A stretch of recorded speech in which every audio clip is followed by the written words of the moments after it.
Hi friends, तुमच्या सर्वांचं स्वाद रेसिपीमध्ये अगदी खूप खूप मनापासून स्वागत करते। आपण मिसळ पावची रेसिपी ऑलरेडी मी खूप अपलोड केलेत। आज उसळ पाव कशी करायची ते पाहणार आहोत। तर त्यासाठी मी टोमॅटो घेतले, तिथं तीन कांदे घेतलेत, अद्रक आणि लसूण घेतले, ते छान अशी पेस्ट तयार करून घ्यायची। त्या सर्वाची वेगवेगळी करायची। पण त्यानंतर वटाणा घेतले। आता ओल्या वटाण्याचा सीजन सुरू आहे आणि आपण ही कुकर मध्ये करणार आहोत, त्यामुळे नो झंझट, फटाफट आपली ही रेसिपी तयार होते आणि खायला ही खूप मजा येते। आता कुकर गरम झाला, त्यामध्ये तेल घालायचं। तर तेल थोडंसं जास्त घालायचं। उसळ पाव म्हणलं की थोडंसं तेल जास्तच असतं। आता आपण त्यामध्ये जो कांदा बारीक केलाय तो घालायचा। मी पुन्हा एकदा सांगते, कांदा टोमॅटो वेगवेगळं बारीक करून घ्यायचं। कांदा बारीक करत असताना त्यातच मी अद्रक आणि लसूण बारीक करून घेतलाय आणि टोमॅटोची प्युरी आहे ती वेगळी केली। कांदा परतून घेतल्यानंतर आपण टोमॅटोची प्युरी घालायची आणि ती सुद्धा छान अशी परतून घ्यायची।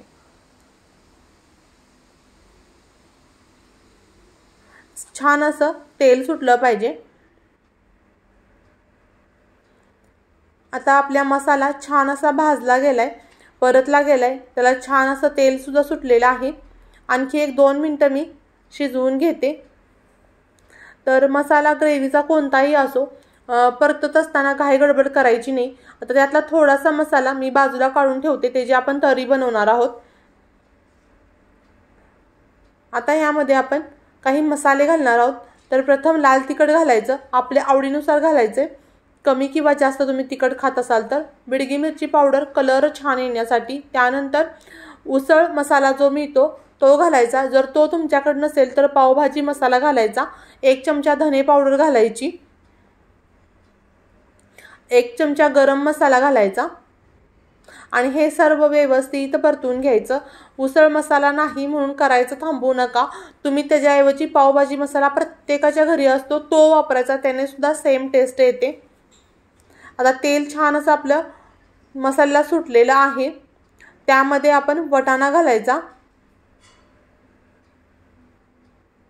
आणि वटाणा मसाला सर्व व्यवस्थित मिक्स करून घ्यायचं।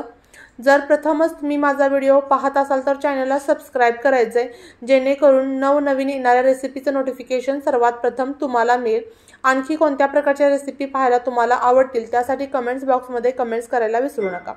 आता मसाला आणि वटाणा छानपैकी मी 2-1 मिनिटं परतून घेतला। त्यानंतर त्यामध्ये थोडंसं पाणी घालायचं आणि आपण त्या शिट्ट्या करून घ्यायच्या। 2 शिट्ट्यामध्ये आपले हे वटाणा आहे तो व्यवस्थित शिजला जातो।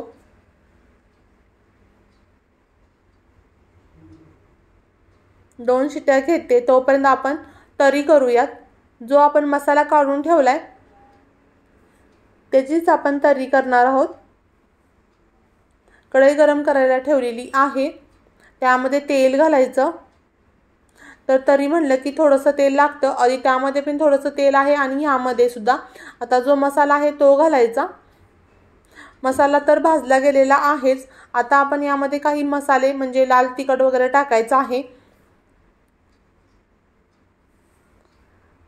पुन्हा उसळ मसाला किंवा मग पावभाजी मसाला, लाल तिखट आणि बिडगी मिरची पावडर एवढंच घालायचंय आणि हे छान असं परतून घ्यायचं आणि त्यामध्ये अगदी अर्धा कप पाणी घालायचं आणि ही आपली छान अशी झणझणीत तर्री तयार झालेली आहे। एक उकळी येऊन द्यायची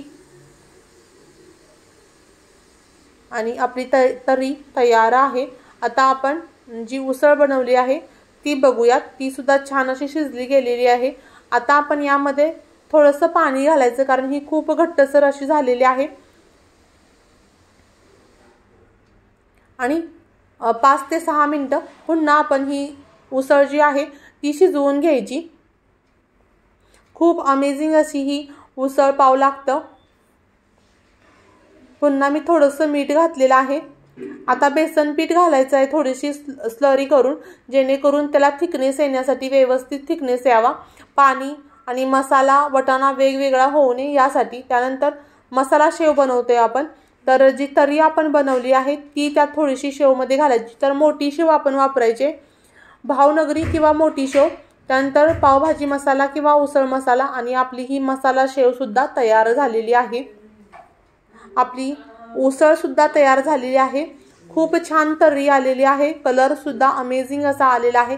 आता आपण एका प्लेटमध्ये सर्व करूयात। तर जी उसळ बनवली आहे ती